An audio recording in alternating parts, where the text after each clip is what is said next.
Hi everyone, मैं Pankaj Kumar Singh genius coaching centre के official YouTube channel में आप सभी का स्वागत करता हूं। आज हम लोग फिजिक्स और केमिस्ट्री के 60 अति महत्वपूर्ण क्वेश्चनों को देखेंगे जो बिहार पॉलिटेक्निक के लिए अति महत्वपूर्ण है। तो चलिए बिना देर किए हम वीडियो को स्टार्ट करते हैं और चलते हैं प्रश्नों की ओर। स्क्रीन सेट पर आप लोगों को पहला क्वेश्चन दिख रहा होगा कि 250 वोल्ट 100 वाट के 5 बल्ब को प्रतिदिन 8 घंटे जलते हैं तो 30 दिनों में कुल कितनी यूनिट विद्युत व्यय होगी।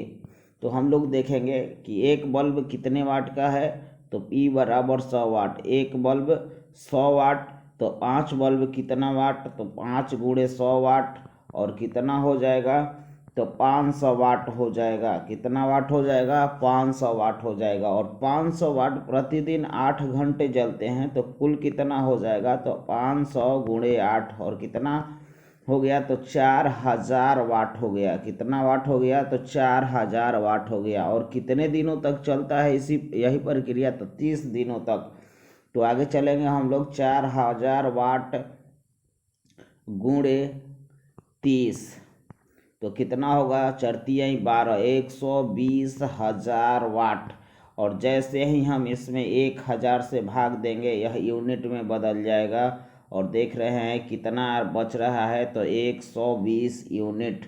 तो कितना आ रहा है, तो 120 यूनिट। ऑप्शन नंबर सी सही है।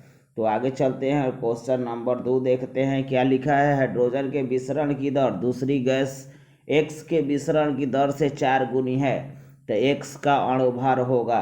तो इस प्रकार के प्रश्नों को जल्दी से हल करने के लिए आप लोग ध्यान रखेंगे कि हाइड्रोजन का अणुभार कितना होता है, तो 2 होता है। और कितना गुना विसरण का दर है, 4 गुना, तो 4 का स्क्वायर और गुणे 2, तो 4 का स्क्वायर हो जाएगा 16 और 16 गुणे 2 कितना हो जाएगा, तो 32 हो जाएगा। तो उसका अणुभार कितना हो जाएगा, 32 हो जाएगा। ऑप्शन नंबर डी सही है। आगे चलते हैं और क्वेश्चन नंबर 3 देखते हैं क्या लिखा हुआ है।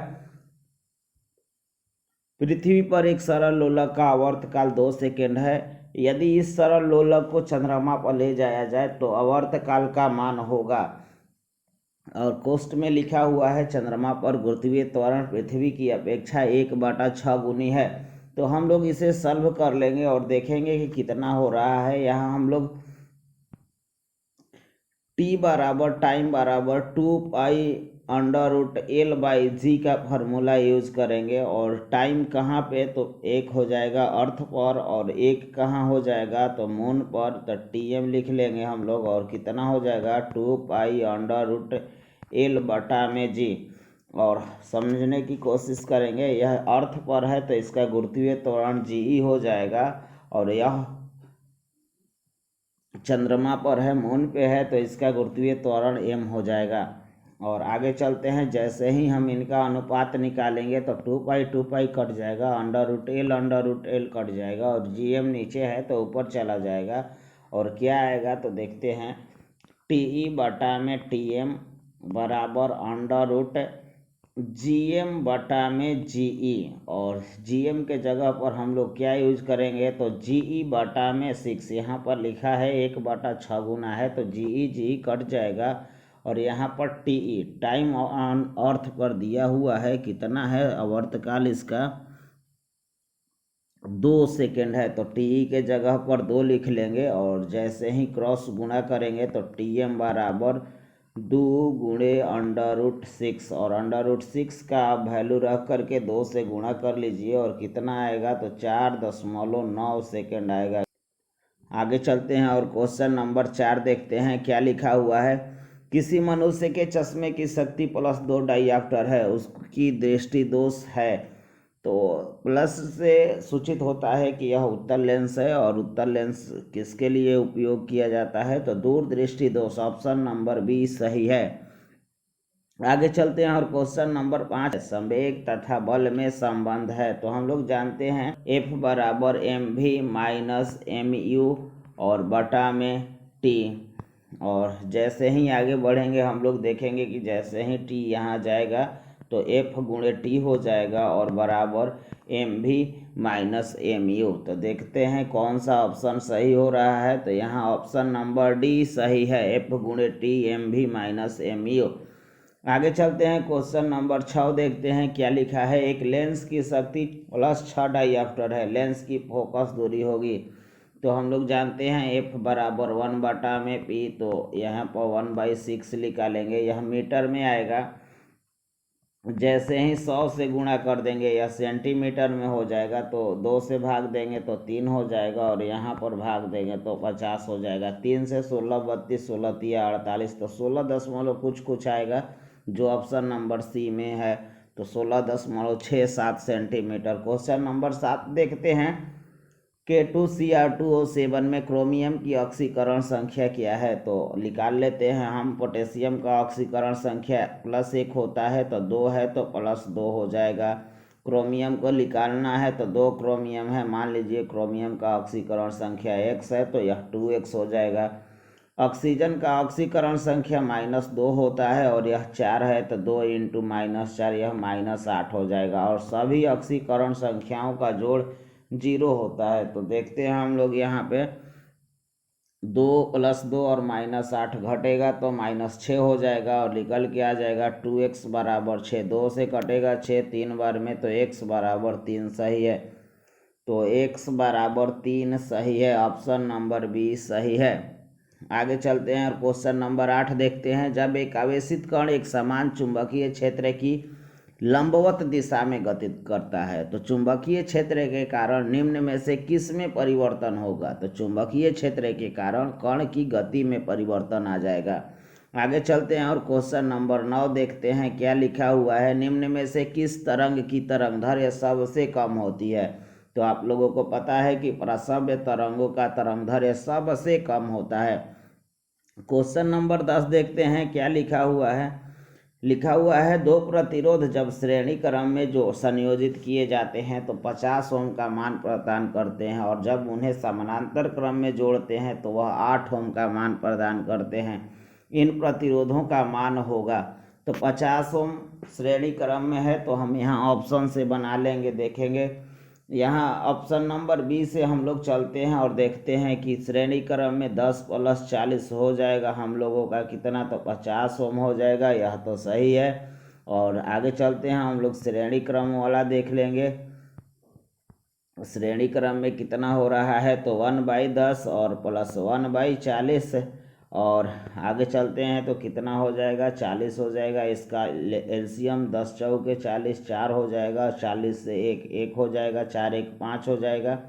तो 5/40, और यह समानांतर क्रम में 1/RP है।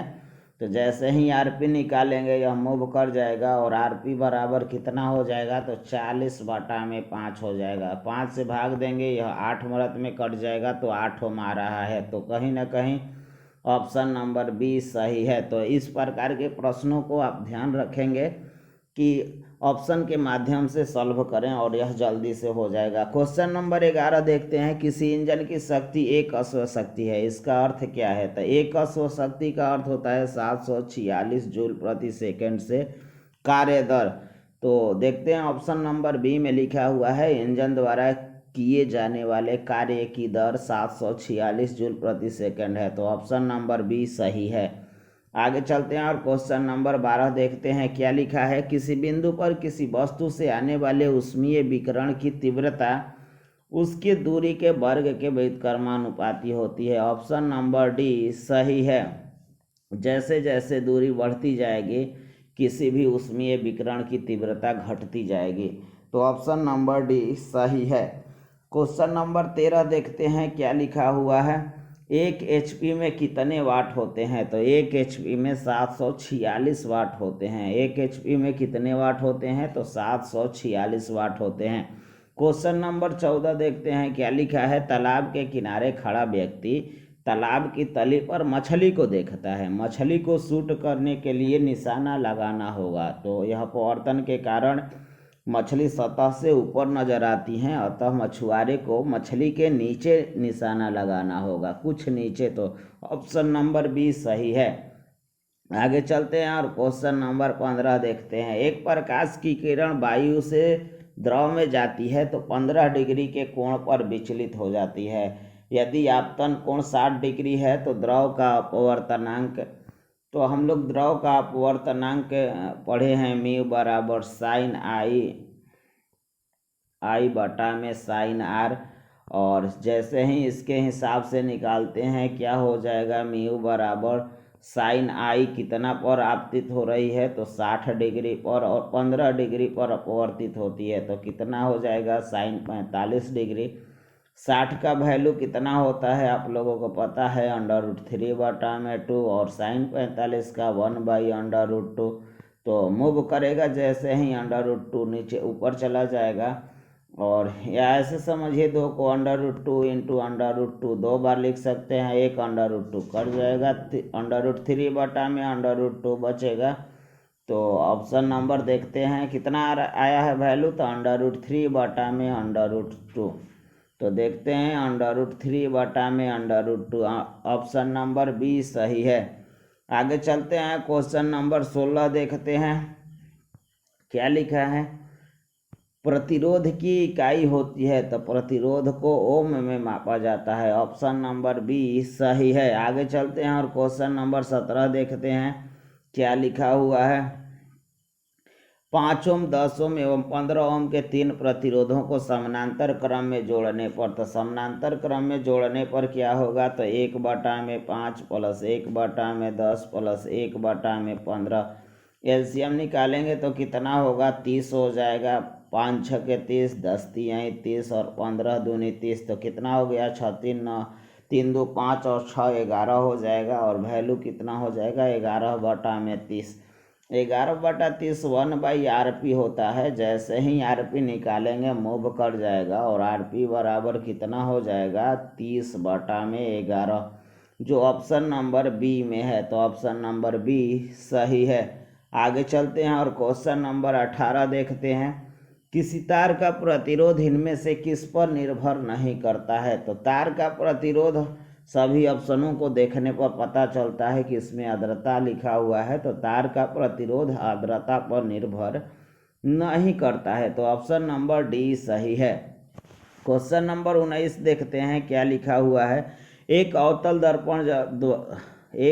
दर्पण द्वारा वास्तविक एवं बराबर प्रतिबिंब प्राप्त करने के लिए वस्तु की स्थिति कहाँ होनी चाहिए, तो अवतल दर्पण में किसी वस्तु का प्रतिबिंब वास्तविक और बराबर एक ही स्थिति में बन सकता है वो जब वस्तु को उसके वक्रता केंद्र पर रखा जाए, तो ऑप्शन नंबर सी सही है, वस्तु को वक्रता केंद्र पर हो। आगे चलते हैं और क्वेश्चन नंबर 20 देखते हैं क्या लिखा हुआ है।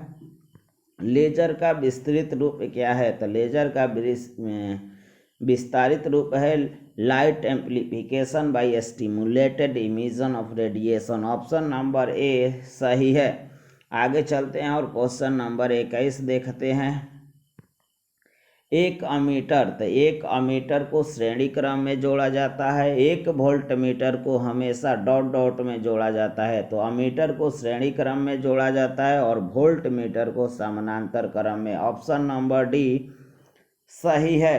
क्वेश्चन नंबर 22 देखते हैं क्या लिखा हुआ है। एक बांध में जमे पानी में कौन सी ऊर्जा होती है, तो बांध का पानी रुका होता है तथा इसमें स्थितिज ऊर्जा होती है, ऑप्शन नंबर सी सही है। आगे चलते हैं क्वेश्चन नंबर 23 देखते हैं। एक व्यक्ति रत्नों के ढेर से वास्तविक और कृत्रिम रत्नों को अलग करना चाहता है, तो उसे किस विकिरण का उपयोग करना चाहिए, तो उसे एक्स किरणों का उपयोग करना चाहिए। किस किरण का उपयोग करना चाहिए, एक्स किरणों का उपयोग करना चाहिए। दुग्ध मेखला का पता सबसे पहले किसने लगाया, तो दुग्ध मेखला का सबसे पहले पता गैलीलियो ने लगाया था, ऑप्शन नंबर सी सही है। आगे चलते हैं और क्वेश्चन नंबर 25 देखते हैं। पानी के सापेक्ष हवा का अपवर्तनांक, तो यह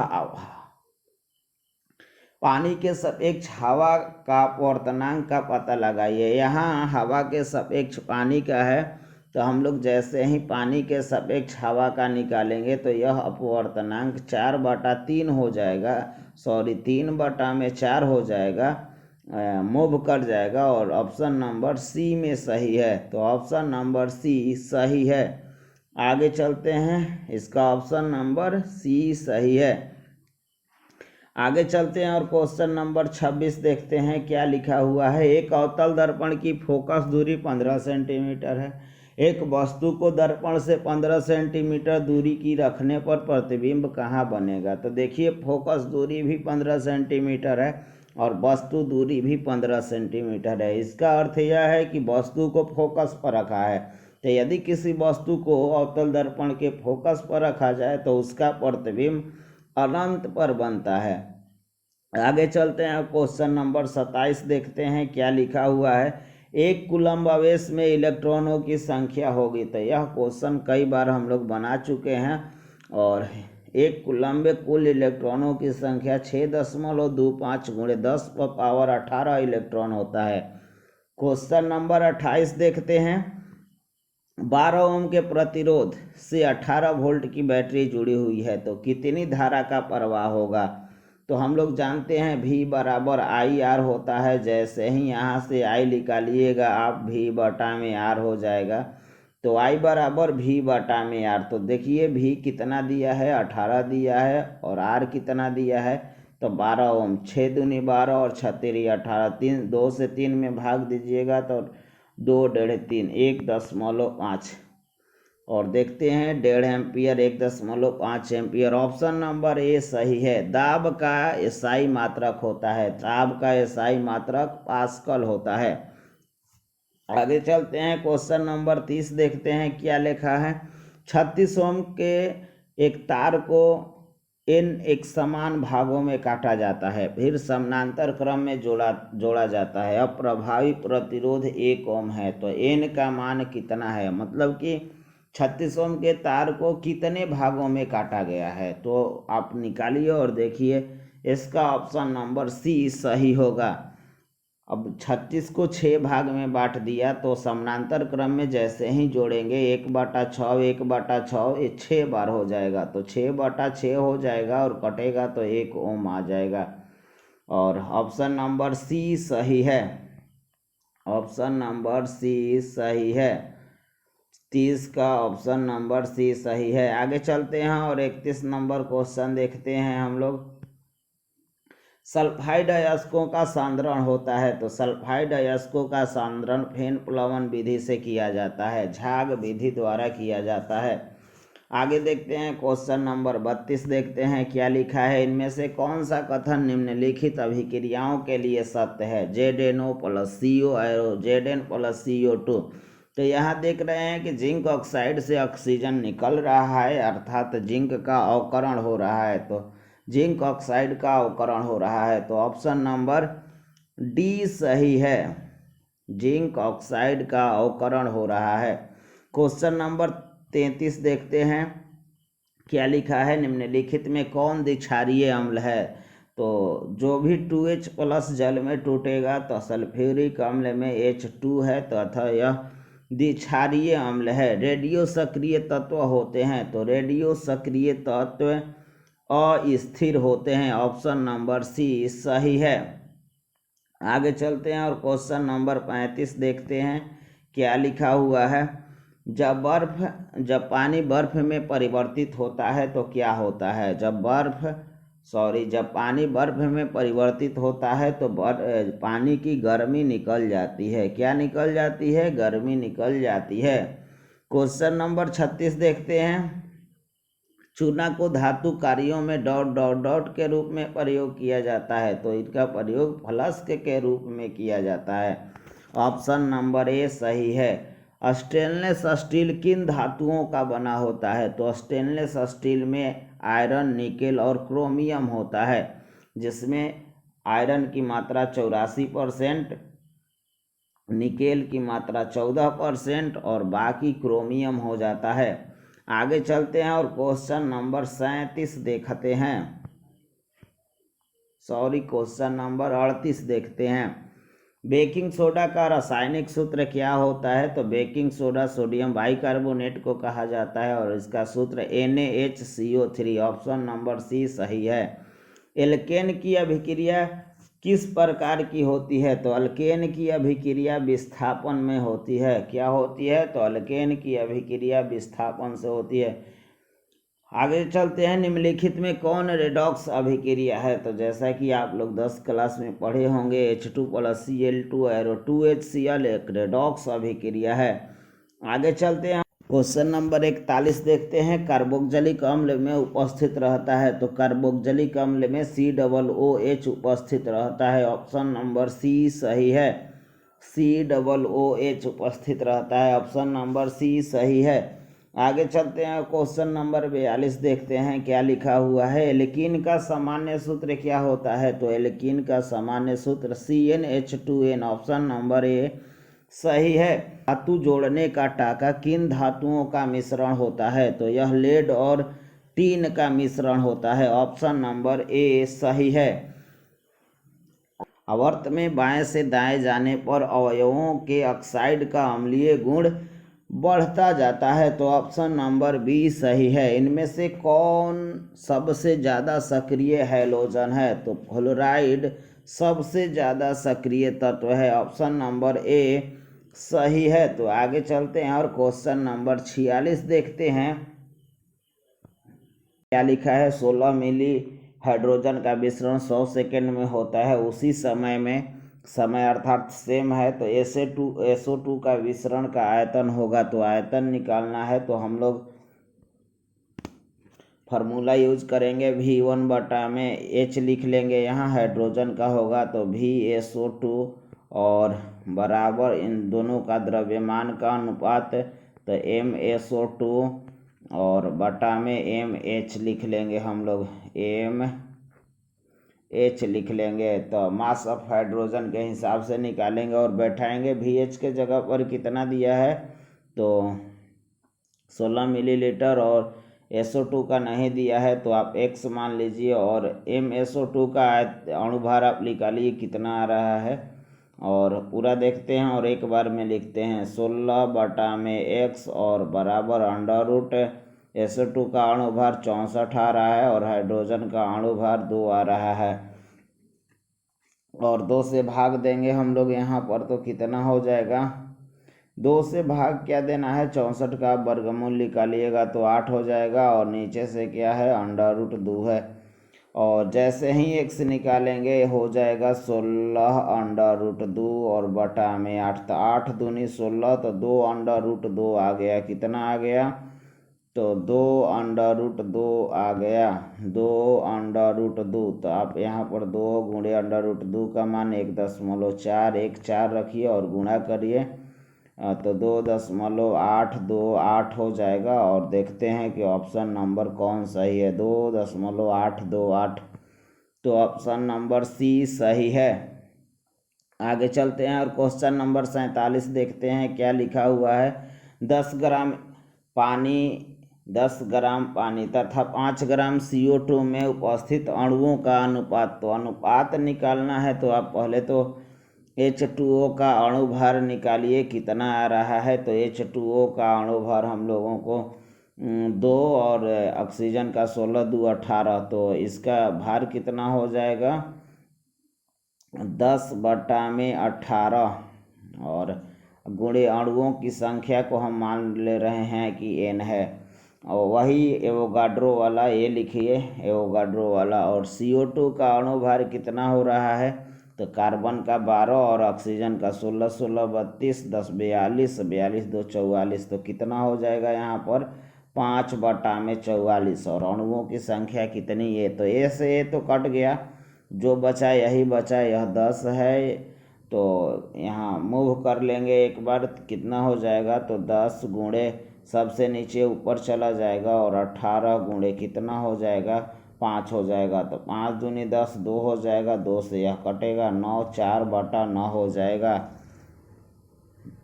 4 बटा में 9 हो जाएगा। 4 नहीं है जी 44 है तो यह 44 बटा में 9 हो जाएगा अर्थात 44 अनुपात 9 हो जाएगा। और देखते हैं ऑप्शन नंबर कौन सही है तो ऑप्शन नंबर सी सही है। आगे चलते हैं और क्वेश्चन नंबर 48 देखते हैं क्या है। एक गैस का दिया गया द्रव्यमान 400 सेंटीमीटर क्यूब स्थान घेरता है।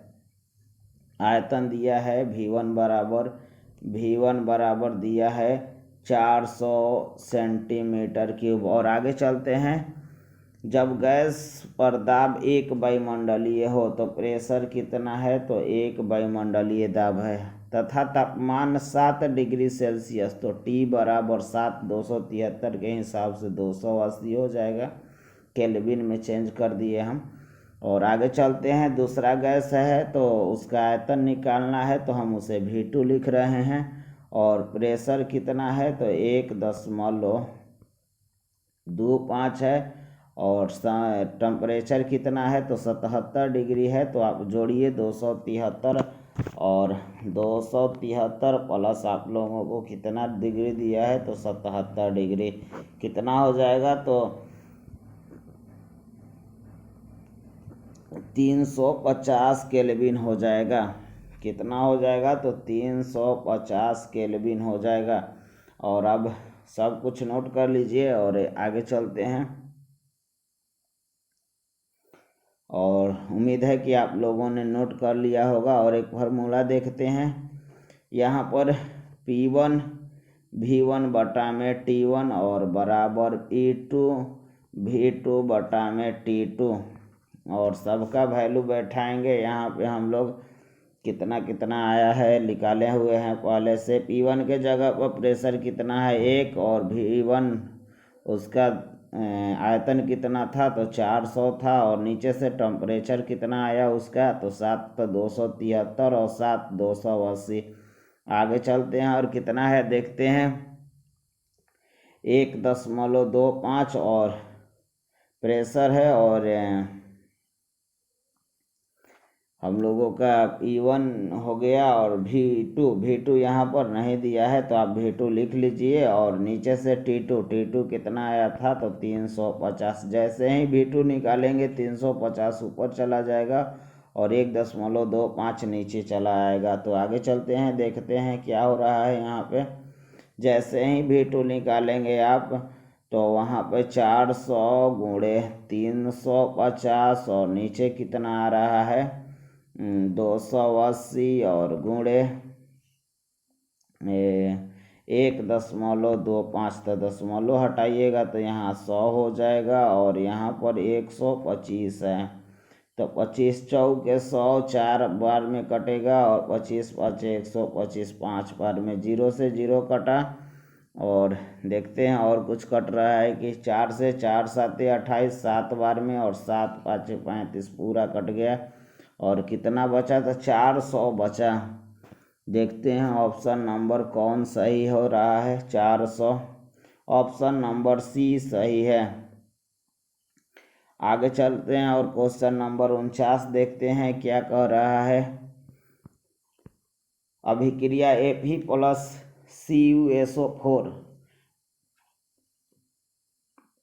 एरो Cu प्लस FeSO4 में Cu क्या हो रहा है, तो Cu अपचयित हो रहा है। Cu अपचयित हो रहा है।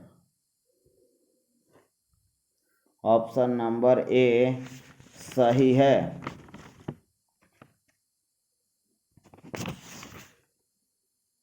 आगे चलते हैं और क्वेश्चन नंबर 50 देखते हैं क्या लिखा हुआ है। आगे चलते हैं क्वेश्चन नंबर 50 देखते हैं क्या लिखा हुआ है। नाभिकीय ऊर्जा प्राप्त होती है, तो नाभिकीय ऊर्जा न्यूट्रॉनों के टूटने से प्राप्त होती है। आगे चलते हैं और क्वेश्चन नंबर 51 देखते हैं। मेथिल आयोडाइड को सोडियम धातु के साथ गर्म करने पर किसको, तो मेथिल आयोडाइड को सोडियम धातु के साथ गर्म करने पर एथेन गैस प्राप्त होता है। ऑप्शन नंबर बी सही है। आगे चलते हैं और देखते हैं क्वेश्चन नंबर 52। जब सोडियम एसीटेट को सोडा लाइम के साथ गर्म किया जाता है तो अभिक्रिया के फलस्वरूप बनता है, तो क्या बनता है, तो मीथेन बनता है, मेथेन बनता है। ऑप्शन नंबर डी सही है। क्वेश्चन नंबर 53 देखते हैं क्या लिखा है। लाल दवा जो कीटाणुनाशक के रूप में प्रयोग की जाती है, तो लाल दवा है आगे चलते हैं, क्वेश्चन नंबर 50 देखते हैं क्या लिखा हुआ है। नाभिकीय ऊर्जा प्राप्त होती है, तो नाभिकीय ऊर्जा न्यूट्रॉनों के टूटने से प्राप्त होती है। आगे चलते हैं और क्वेश्चन नंबर 51 देखते हैं। मेथिल आयोडाइड को सोडियम धातु के साथ गर्म करने पर किसको, तो मेथिल आयोडाइड को सोडियम धातु के साथ गर्म करने पर एथेन गैस प्राप्त होता है। ऑप्शन नंबर बी सही है। आगे चलते हैं और देखते हैं क्वेश्चन नंबर 52। जब सोडियम एसीटेट को सोडा लाइम के साथ गर्म किया जाता है तो अभिक्रिया के फलस्वरूप बनता है, तो क्या बनता है, तो मीथेन बनता है, मेथेन बनता है। ऑप्शन नंबर डी सही है। क्वेश्चन नंबर 53 देखते हैं क्या लिखा है। लाल दवा जो कीटाणुनाशक के रूप में प्रयोग की जाती है, तो लाल दवा वह है, तो वह पोटेशियम परमैंगनेट है। इसका रंग लाल इसलिए होता है कि इसमें मैग्नीज पाया जाता है। आगे चलते हैं और क्वेश्चन नंबर 54 देखते हैं क्या लिखा हुआ है। क्लोरीन का प्रयोग किया जाता है, तो क्लोरीन का प्रयोग प्रतिरोधी के रूप में किया जाता है। आगे चलते हैं और क्वेश्चन नंबर 55 देखते हैं क्या लिखा हुआ है। समस्थानिकों के परमाणु द्रव्यमानों में अंतर का कारण क्या होता है, तो न्यूट्रॉनों के भिन्न भिन्न संख्या, तो ऑप्शन नंबर डी सही है। नाभिक में विद्यमान न्यूट्रॉनों की भिन्न भिन्न संख्या। क्वेश्चन नंबर 56 देखते हैं क्या लिखा है।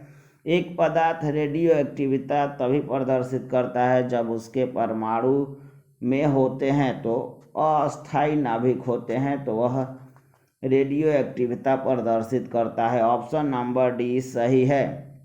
क्वेश्चन नंबर 57 देखते हैं क्या लिखा हुआ है। तेलों के हाइड्रोजनीकरण में प्रयुक्त होने वाला उत्प्रेरक है, तो प्रयोग होने वाला उत्प्रेरक निकेल है। ऑप्शन नंबर बी सही है। क्वेश्चन नंबर 58 देखते हैं क्या लिखा हुआ है। निम्न में कौन डिटर्जेंट है, तो आप लोगों ने 10th क्लास में पढ़ा होगा कि डिटर्जेंट सोडियम लॉरिल सल्फेट था। वहाँ डिटर्जेंट का नाम क्या था, sodium lauryl sulphate. Question number 59 देखते हैं क्या लिखा हुआ है। कैल्शियम कार्बाइड पर जल की अभिक्रिया से बनने वाली गैस का नाम बताएं, तो कैल्शियम कार्बाइड पर जैसे ही जल गिराई जाती है एसिटिलीन गैस बनता है। ऑप्शन नंबर बी सही है। और आगे चलते हैं क्वेश्चन नंबर 60 देखते हैं। यह हमारे सेट का अंतिम क्वेश्चन है। यूरिया में नाइट्रोजन की प्रतिशत मात्रा कितनी होती है, तो यूरिया में नाइट्रोजन की प्रतिशत मात्रा 46.67% होता है। ऑप्शन नंबर बी सही है। उम्मीद है कि वीडियो आप सभी लोगों को पसंद आ रही है और जितना हो सके आप इसे शेयर करें, लाइक करें और सब्सक्राइब करें। Thank you.